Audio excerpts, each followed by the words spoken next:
இன்று நடப்பது இளைஞர்கள் கருத்தரங்கம் என்பதை கடந்துவிட்ட நான் இதற்கு ஒத்து வருவேனா என்பது நீங்கள் சிந்தித்து கொள்ள வேண்டியது. ஆனால் இளைஞர்களுக்காக நடத்தப்படுகின்ற இந்த கருத்தரங்கில் எங்களது அனுபவங்கள் சிந்தனைகள் உங்களுக்கும் பயன்படும் என்பதற்காக இதை வைத்துக் கொள்கின்றோம். இதை சொல்ல வேண்டிய கட்டாயம் என்ன? ஆங்கிலத்தில் 2 சொற்கள் பயன்படுத்தப்படும் வயதின் அடிப்படையில். ஒன்று அடலசன்ஸ், இனி ஒன்று யூத். விடலை, இளைஞர் என்ற 2 சொற்கள் உண்டு. விடலைக்கும் இளைஞருக்கும் என்ன வேறுபாடு? பக்குவப்படாதவர்கள் விடலைகள், பக்குவம் அடைந்தவர்கள் இளைஞர்கள். இன்று நமது இளைஞர்களை விடலைகளாக மாற்றுவதற்கு பல சக்திகள் முயன்று கொண்டிருக்கின்றன. ஒரு ஜனநாயகத்தில் அறிவார்ந்த இளைஞர்கள் என்பது அந்த ஜனநாயகத்தின் வெற்றிக்கு அடிகோலும். அறிவை பற்றி கவலைப்படாமல் சிந்தனையை பிறருக்கு விட்டு அவர்களை வந்தனை செய்வதை மட்டுமே தொழிலாக கொண்ட இளைஞர்களால் நாட்டிற்கு பேராபத்து. நாமும் சிந்திக்க வேண்டும். நாம் சிந்திக்க தெரிந்துவிட்டால் நமக்கு விழிப்புணர்வு வந்துவிடும். விழிப்புணர்வு இல்லாத இளைஞர்களால் இந்திய ஜனநாயகத்தையோ இந்திய தேசத்தையோ காப்பாற்ற முடியாது. அந்த அடிப்படையில் தான் இன்று இந்த கருத்தரங்கம் நடைபெறுகிறது. இப்போ அவர் சொன்னார், நமது முதல்வர் அவர்கள் ஒரு குழு அமைத்தார்கள். மாநில சுயாட்சியை பற்றி ஒரு ஆய்வு செய்வதற்காக ஒரு 3 அறிஞர்கள் கொண்ட ஒரு குழுவை அமைத்தார்கள். இந்த அறிக்கை வந்தவுடன் 4 எம்எல்ஏக்களை கொண்ட ஒரு கட்சியின் ஒரு அம்மையார் அவர் சொன்னார், தமிழ்நாடு இந்தியாவிலிருந்து பிரிக்கப்படுவதை இந்த மக்கள் ஒருபோதும் அனுமதிக்க மாட்டார்கள். அதாவது ஒரு பிரிவினைவாதமாக மாநில சுயாட்சி என்பதை ஒரு பிரிவினைவாதமாக வலதுசாரி சக்திகள், பாசிச சக்திகள் தொடர்ந்து பரப்புரையாற்றி கொண்டிருக்கின்றன. இதை நீங்கள் புரிந்து கொள்ள வேண்டும். எந்த அடிப்படையில் புரிந்து கொள்ள வேண்டும்? டெல்லியில் ஆள்பவர்கள் ஒரே நாடு, ஒரே தேசம், ஒரே அரசு, ஒரே மதம், ஒரே கல்வி திட்டம் என்பதாக அனைத்தையும் ஒற்றையாக கூறுகின்ற காலத்தில் சுயாட்சியை பற்றி நாம் ஏன் பேச வேண்டும்? சுயாட்சி என்பது பிரிவினைக்கானது அல்ல. பிரிவினையை தடுக்க வேண்டும் என்றால் சுயாட்சி இருக்க வேண்டும். மாநிலங்களுக்கு உரிமைகள் உறுதி செய்யப்பட்டால் நாடு பிரிய வேண்டிய அவசியம் இருக்காது. இதைத்தான் முன்னர் அண்ணாவும் சொன்னார். பிரிவினையை தவிர்ப்பதற்காக சுயாட்சி. ஏன் பிரிவினையை தவிர்க்க வேண்டும்? பிறரால் சுரண்டப்படாமல் இருப்பதற்காக, நம் சுயமரியாதையை காப்பாற்றுவதற்காக, நமது பண்பாடு மொழி அனைத்தையும் காப்பாற்றுவதற்காக நாம் அதிகாரங்களை கொண்டவர்களாக இருக்க வேண்டும். மாநிலத்தின் அதிகாரம் என்றால் மக்களின் அதிகாரம் என்று பெயர். மாநில சுயாட்சி என்றால் மக்களது அதிகாரத்தை நிறுவுவது என்று பெயர். இந்த தத்துவத்தை புரிந்து கொள்வதற்கு அவர்கள் புரிந்து கொள்ளாதவர்கள் அல்ல, இளைஞர்கள் விடலைகளாக இருப்பார்கள் என்ற நம்பிக்கையில் இதை ஒரு பிரிவினையாக காட்டுகின்றார்கள். ஏதோ சுயாட்சி இனிமேல் வருவது அல்ல. ஏற்கனவே அரசியலமைப்பில் சுயாட்சி இருக்கிறது. அதை கூர்மைப்படுத்த வேண்டும் என்பதற்காக நாம் ஒரு குழுவை அமைத்திருக்கின்றோம், பரிந்துரைகளுக்காக. ஏற்கனவே சுயாட்சி அரசியலமைப்பு சட்டத்தில் 2ஆம் பகுதியில் முதல் வார்த்தை என்ன வருகிறது? India shall be the union of states. நாம் மாநிலங்களின் ஒன்றியமாக இந்தியா இருக்கிறது என்று அரசியலமைப்பு உறுதி செய்கிறது. ஏன் இதை உறுதி செய்ய வேண்டும்? இந்திய அரசு என்பதன் தோற்றம் என்பதை பற்றி நீங்கள் தெரிந்து கொண்டால் கூட்டமைப்பு என்பது இயல்பானது என்று உங்களுக்கு புரியும். முதலாக கவர்மெண்ட் ஆஃப் இந்தியா, இந்திய அரசு என்ற சொல் பயன்படுத்தப்பட்டது 1773ஆம் ஆண்டு. கம்பெனி ஆட்சி நடந்து கொண்டிருந்த காலம். லண்டன் பாராளுமன்றத்தில் ஒரு சட்டம் கொண்டு வரப்படுகிறது.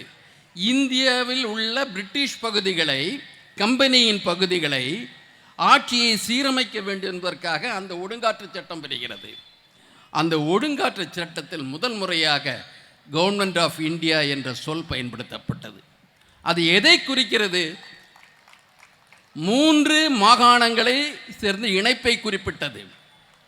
சென்னை மாகாணம், the province of Madras, Mumbai, Bombay province, Calcutta province, வங்காளம், இந்த 3 பகுதிகளின் இணையமாக இந்தியா என்பதை 1773ஆம் ஆண்டு சட்டம் குறிப்பிட்டது.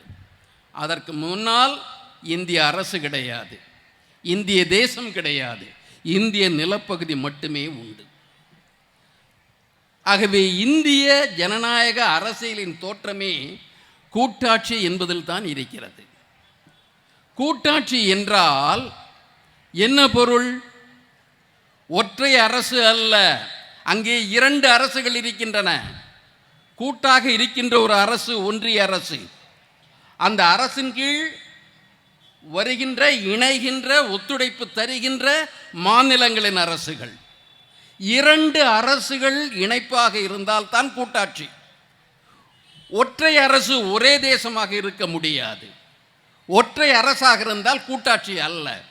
இந்திய அரசியலமைப்பு கூட்டாட்சியை கூறுகிறது. கூட்டாட்சி என்று அரசு என்று வருகின்ற பொழுது அரசுக்கு இறையாண்மை உண்டு.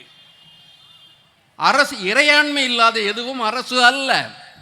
ஆகவேதான் மாநிலங்களுக்கு என அதிகாரங்கள் தனியாக ஒதுக்கப்படுகின்றன. 1919ஆம் ஆண்டில் முதலாவது அந்த இந்திய அரசு சட்டம் வந்த பொழுது, இந்தியர்களே அரசியலில் பங்கு பெறலாம் என்ற சட்டம் வந்த பொழுது, மாநிலங்களில் இரட்டையாட்சி என்பதாக கொண்டு வரப்பட்டது. மத்திய பகுதிக்கு உள்ள அதிகாரங்கள் தனி, மாநிலங்களுக்கு உள்ள அதிகாரங்கள் தனி. இந்த மாநில அதிகாரங்களை 2ஆக பிரித்து, ஒன்றை கவர்னரின் தலைமையில் செயலர்கள் நிர்வாகம் செய்வார்கள், மற்றதை மக்களால் தேர்ந்தெடுக்கப்பட்ட அமைச்சர்கள் அதை நிர்வாகம் செய்வார்கள் என்று மாநில இரட்டை ஆட்சியை புகுத்தியது. இந்தியாவிலேயே இரட்டை ஆட்சியை ஒழுங்காக நடத்தி மக்களுக்கு முன்னேற்றத்தை தந்தது நீதி கட்சி, திராவிட இயக்கம். மாநிலங்களுக்கு உள்ள அதிகாரத்தை எவ்வாறு முழுமையாக செயல்படுத்த முடியும் என்பது உலகிற்கே எடுத்துக்காட்டிய ஆட்சி அந்த நீதி கட்சியின் ஆட்சி. ஆனால் முழுமையான அதிகாரம் மாநில அமைச்சர்களுக்கு கிடையாது. அன்று கவர்னர்கள் இருந்தார்கள், அவர்களுக்கு செயலர்கள் இருந்தார்கள், அவர்களும் பல துறைகளை நடத்தி கொண்டிருந்தார்கள். 1935ஆம் ஆண்டு வந்தவுடன் இந்த மாநிலங்களுக்கு சுயாட்சி என்று அறிவித்தார்கள். இரட்டை ஆட்சி மாற்றப்பட்டது. ஆட்சி முழுக்க தேர்ந்தெடுக்கப்பட்ட அமைச்சர்களுக்கு தரப்பட்டது. ஆனால் காங்கிரஸ் கட்சி அன்று அதுதான் தேசிய கட்சி. இன்றைய இந்துத்துவத்தின் முன்னோடிகள் அன்று காங்கிரஸில் இருந்தார்கள். அந்த காங்கிரஸ் கட்சி என்ன சொல்லிற்று? 8 மாகாணங்களில் தேர்தலில் வெற்றி பெற்றது. ஆனால் ஆட்சியை அமைக்க மாட்டோம், ஒத்துழைப்பு தரமாட்டோம் என்று முரண்டு செய்தது. ஏன் அமைக்க மாட்டோம் என்றால், நீங்கள் கவர்னர் என்ற ஒரு பதவியை வைத்திருக்கின்றீர்கள். கவர்னர் என்பவர் எங்களை நிர்வாகம் செய்யாமல் தொல்லை தருவராக இருப்பார். ஆகவே நாங்கள் இந்த பதவியை ஏற்க மாட்டோம், கவர்னரை நீக்கினால்தான் நாங்கள் பதவி என்று அன்றைய தேசிய காங்கிரஸ் சொல்லிற்று. 36இல் தேர்தல் நடந்த பிறகு கூட 37ஆம் ஆண்டு தான் காங்கிரஸ் ஆட்சி அன்றே பிரிட்டிஷ் அரசாங்கம் தந்த உறுதிமொழியின் அடிப்படையில் கவர்னர் இருப்பார், ஆனால் உங்கள் விவகாரங்கள் தலையிட மாட்டார் என்ற உறுதியை தந்த பிறகுதான் சென்னை மாகாணத்தில் ராஜாஜி பிரதமராக மாறினார். ஆகவே தேசிய இயக்கத்தின் துவக்கம் எங்கே? மாநில ஆட்சி சுயாட்சியில் இருக்கிறது. அதே காங்கிரஸ் தொடர்கிறது. 1950 நமது பிரதிநிதிகள் சேர்ந்து ஒரு அரசியலமைப்பை உருவாக்கினார்கள். அந்த அரசியலமைப்பில் 1935 தரப்பட்ட அதே அடிப்படையை வைத்துக்கொண்டு மாநிலத்தில் கவர்னரை வைத்துக்கொண்டு தேர்ந்தெடுக்கப்பட்ட அமைச்சர்களுக்கு அதிகாரம் என்று அறிவித்தார்கள். ஆங்கிலேயர் ஆட்சி காலத்தில் கவர்னர் தலையிடவில்லை. ஆனால் 1950க்கு பிறகு மாநில ஆட்சிகளில் இந்த கவர்னர்கள் முறைகேடாக மாநில நிர்வாகத்தை ஸ்தம்பித்து போக செய்கின்றார்கள். மாநில சுயாட்சி என்றால் மாநில மக்களுக்குரிய முழு உரிமையை கோருவது என்று பொருள். இது ஜனநாயக அடிப்படையில் வருவது. ஜனநாயகத்தில் தேர்ந்தெடுக்கப்பட்ட அமைப்புகளுக்கான அதிகாரம் இருக்க வேண்டுமே தவிர நியமனம் செய்யப்பட்ட அமைப்புகளுக்கு அதிகாரம் இருக்க முடியாது.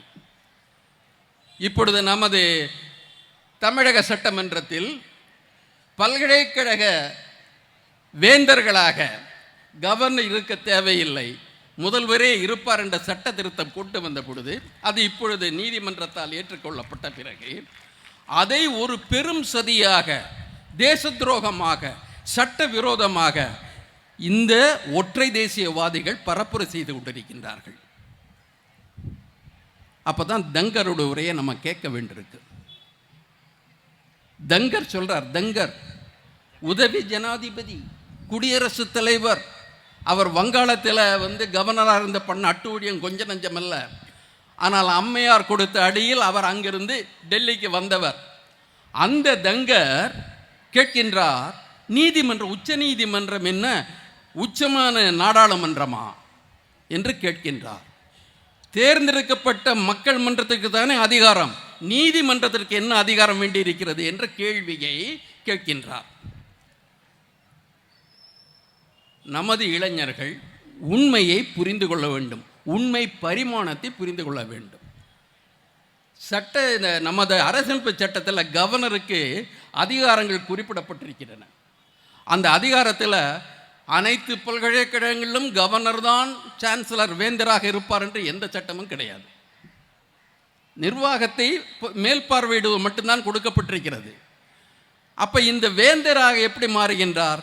மாநிலத்தில் பல்கலைக்கழகங்கள் உருவாக்கப்படுகின்ற பொழுது அதன் தலைவராக காலனி ஆதிக்க காலத்தில் கவர்னர் நியமிக்கப்பட்டார்.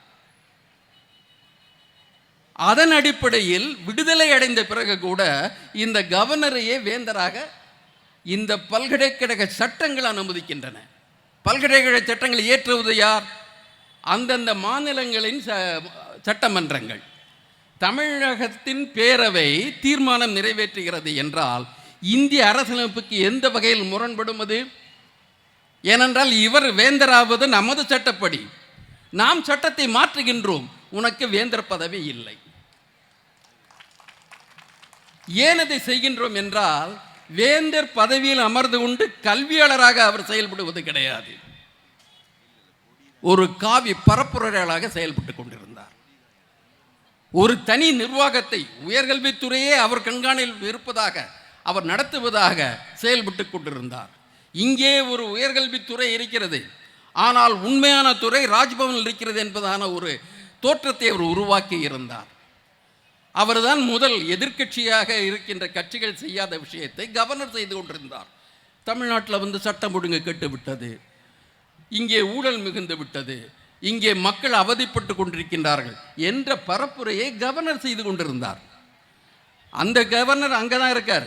ஆனால் இந்த வேந்தர் பதவியை தருகின்ற பொழுது அந்த நீதிமன்றம் ஒன்றை சொன்னது, எந்த சட்டத்தையும் கவர்னர் குறிப்பிட்ட நாட்களுக்குள் ஏற்றுக்கொண்டாக வேண்டும், இல்லாவிட்டால் திருப்பி அனுப்ப வேண்டும். அது மீண்டும் நிறைவேற்றப்பட்டு அவர் கைக்கு வந்துவிட்டால் அதற்கு ஒப்புதல் தந்தே ஆக வேண்டும். அரசியலமைப்பு விவரமாக அமைப்பு அடிப்படை சட்டத்தில் சில பிரச்சனைகள் இருப்பதாக கருதினால் அவர் ஜனாதிபதிக்கு அனுப்பலாம். ஆனால் சென்ட்ரல் கவர்மெண்டில் பட்ஜெட் அனுப்பினா அவர் நிறுத்த முடியாது. கவர்னர் பிரசிடென்ட் முர்மு எந்த துறை செயலரையும் கூப்பிட்டு பேச மாட்டாங்க. பிரதமர் அனுப்புகின்ற கடிதத்தை ஏற்றுக்கொண்டு போக வேண்டியது பிரசிடென்ட்டுடைய பொறுப்பு. ஒரு முர்முவாதி மறைமுகமாக தேர்ந்தெடுக்கப்பட்டவர், நேரடி தேர்தல் அல்ல. பிரசிடென்ட் வந்து மறைமுகமாக தேர்ந்தெடுக்கப்படுறாரு. அந்த அம்மையாருக்கு இல்லாத அதிகாரம் அந்த அம்மையாரால் நியமனம் செய்யப்படுகின்ற இந்த கவர்னருக்கு எப்படி இருக்க முடியும்? இந்த கவர்னர் நியமனம் செய்யப்பட்டவர். தேர்ந்தெடுக்கப்படுகின்ற மாநிலங்களின் அதிகார வரம்புக்குள் இருக்கின்ற ஒரு சட்டத்தை கவர்னர் எவ்வாறு இல்லாமல் செய்துவிட முடியும்? அப்போ அவர் சொன்னார், எனக்கு பாக்கெட் வீரர்கள். இதை வந்து தங்கர் குறிப்பிட்டு மக்கள் குரல் தானே மகேசன் குரல், நம்ம சொல்கிறத அவர் சொல்ல ஆரம்பிக்கிறார்.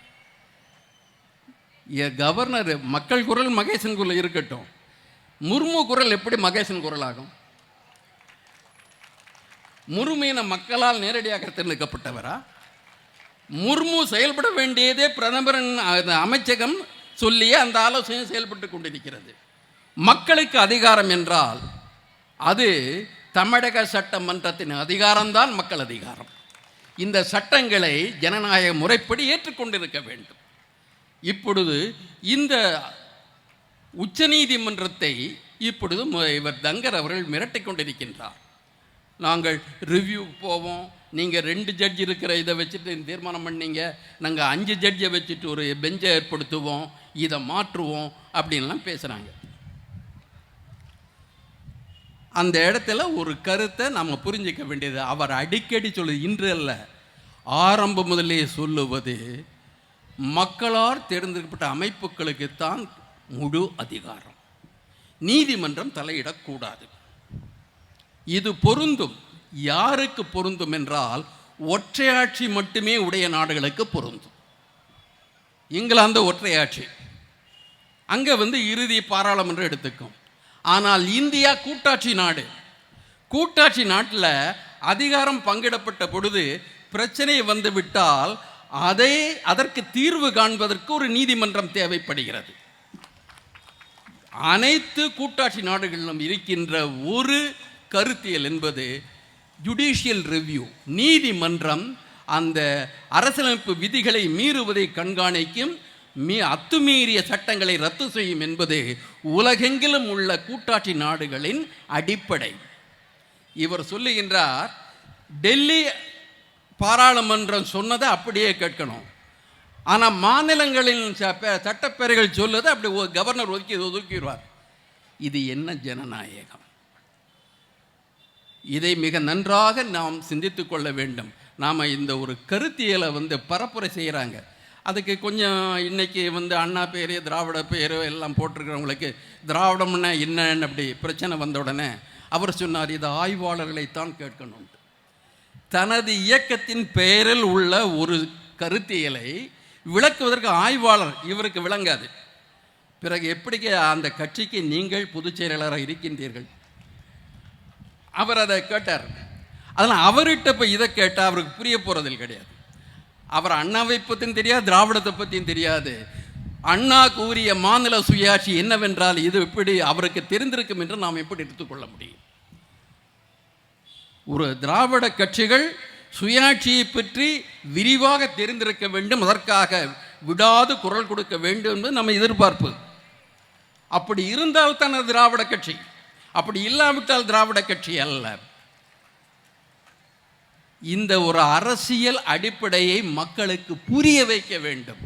அரசியல் அமைப்புங்கிறது நமக்கு ஜனநாயகத்தை தந்திருக்கு. அந்த அரசியல் அமைப்பு நம்ம வந்து மதசார்பற்ற நாடுன்னு சொல்லுது. ஆனால் ஆட்சிக்கு வந்த ஒரு கட்சி ஆட்சியில் பெரும்பான்மையாக வந்த பிறகு, பாராளுமன்றத்தில் பெரும்பான்மை பெற்ற பிறகு, ஆட்சியை ஜனநாயக ஆட்சியாக இல்லாமல் பெரும்பான்மை கட்சியின் விருப்பத்தை நாடு ஏற்றுக்கொண்டே ஆக வேண்டும் அப்படிங்கிற ஒரு கட்டாயத்தை திருப்புறாங்க. இந்து முஸ்லீம் அந்த மோதல் வந்து பெரும்பான்மை வாதத்தால் திணிக்கப்படுகிறது. இப்போ இவர் எதற்காக நம்ம வந்து அமர்நாத் ராமகிருஷ்ண பேசணும்னா, ஒற்றை தேசம் என்றால் தமிழ் தேசம் இல்லை என்று பொருள். ஏற்றுக்கொள்ளப் போகின்றோமா? தமிழருக்கு நாகரிகம் இல்லை என்று அவர்கள் பாடத்திட்டங்களில் சொல்ல வருகின்றார்கள். தமிழ் மீது பக்தி, அகத்தியர் மீது பக்தி, கம்பன் மீது காதல், ஆனால் தமிழுக்கு முதன்மை தர மாட்டார்களாம். எந்த பெயரையும் மத்திய அரசின் அலுவலகங்களுக்கு எந்த தமிழ் பெயரும் இருக்காது. இருந்த தமிழ் பெயரெல்லாம் ஒடித்துவிட்டு இந்தியை கொண்டு வருகின்றார்கள். இப்பொழுது நம்மிடம் சொல்லுகின்றார்கள், மொழியை வைத்து அரசியல் செய்யாதீர்கள், மும்மொழி கொள்கையால் முன்னேற்றம் வரும். மும்மொழி கொள்கையால் முன்னேற்றம் வரும் என்றால் உலகில் எத்துணை நாடுகள், கூட்டாட்சி நாடுகள் ஒன்றுக்கு மேற்பட்ட மொழிகளால் பயனடைந்திருக்கின்றன என்பதை சொல்ல வேண்டும் அல்லவா? சுவிட்சர்லாந்து கூட்டாட்சி நாடு தான், அமெரிக்கா கூட்டாட்சி நாடு, ஜெர்மனி கூட்டாட்சி நாடு, ஆஸ்திரேலியா கூட்டாட்சி நாடு. பல மொழிகள் இருக்கின்ற நாடுகள் இருக்கின்ற கூட்டாட்சி நாடுகளிலேயே தாய்மொழி, தொடர்மொழி என்ற 2 மொழிகள் தான் இருக்கின்றன. 3வது மொழியை கொண்டு வருவது கிடையாது. 3 மொழியை நாம் படித்தே ஆக வேண்டும் என்று கட்டாயப்படுத்துவது இவர்கள் யார்? மாநில சுயாட்சி என்றால் மாநில மக்கள், மாநில மாணவர்களுக்காக எந்த மொழி எத்துணை மொழி என்பதை தீர்மானம் தவிர தொலைதூரத்தில் உள்ளவர்கள் நம் மீது மொழியை திணிக்க முடியாது. எந்த மொழி மீது நமக்கு காழ்ப்பு கிடையாது, எந்த மொழியின் மீதும் வெறியும் கிடையாது. மொழி மக்களுக்கான கருவி, அந்த மக்களுக்கு வசதியான மொழியாகத்தான் இருக்க முடியும். அரசியலமைப்பு சட்டத்தில் 22 மொழிகளை கொடுத்துருக்காங்க.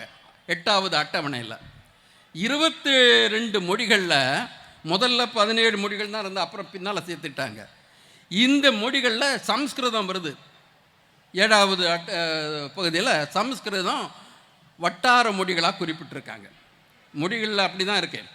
ஒன்று அஃபிஷியல் லாங்குவேஜ், மத்திய அரசாங்கம் அதிகாரத்தை நிர்வாகத்தை செய்வதற்கான மொழி. அதில் இந்தி, தற்காலிகமாக ஆங்கிலம் என்று குறிப்பிட்டிருக்கின்றார்கள். மாநில அதிகாரங்களை குறிப்பிடுகின்ற பொழுது மாநில மொழிகளை பயன்படுத்திக் கொள்ளலாம்னு குறிப்பிட்டிருக்காங்க. அந்த மாநில மொழிகள் தான் வட்டார மொழிகள்னு சொல்கிறாங்க. வட்டார மொழிகளில் இந்த சமஸ்கிருதம் இடம்பெறுது. எந்த வட்டாரத்தில் சமஸ்கிருதம் இருக்குன்னு நீங்கள் சொல்லுங்கள் பார்ப்போம். எந்த வட்டாரத்தில் எந்த பிரிவுலாம் சமஸ்கிருதம் பேசப்படுது? எந்த குடும்பத்தில் அப்பாவும் அம்மாவும் சமஸ்கிருதத்தில் உரையாடுறாங்க? பெற்றோர்களும் பிள்ளைகளும் சமஸ்கிருதத்தில் உரையாடுறாங்க. எந்த குடும்பத்திலும் பயன்படுத்தப்படாத ஒரு மொழியை கட்டாயமாக கொண்டு வந்து 600 கோடி 700 கோடி என்று ஒவ்வொரு ஆண்டும் அதற்காக ஒதுக்குகின்றார்கள். அனைவருக்கும் தெரிந்த மொழி ஆங்கிலம். அதில் வட்டார மொழியிலையும் கிடையாது, அஃபிஷியல் லாங்குவேஜ்லேயும் கிடையாது. ஆங்கிலம் நமக்கு தொடர்பு மொழி. ஆங்கிலத்தை கற்றால் உலகெங்கிலும் நாம் தொடர்பு கொள்ள முடியும், அறிவு பெற முடியும், அறிவியலை அறிந்து கொள்ள முடியும், தொழில்நுட்பம் தெரிந்து கொள்ள முடியும், பயணம் செய்ய முடியும், நாம் வணிக நடவடிக்கைகளிலும் ஈடுபட முடியும்.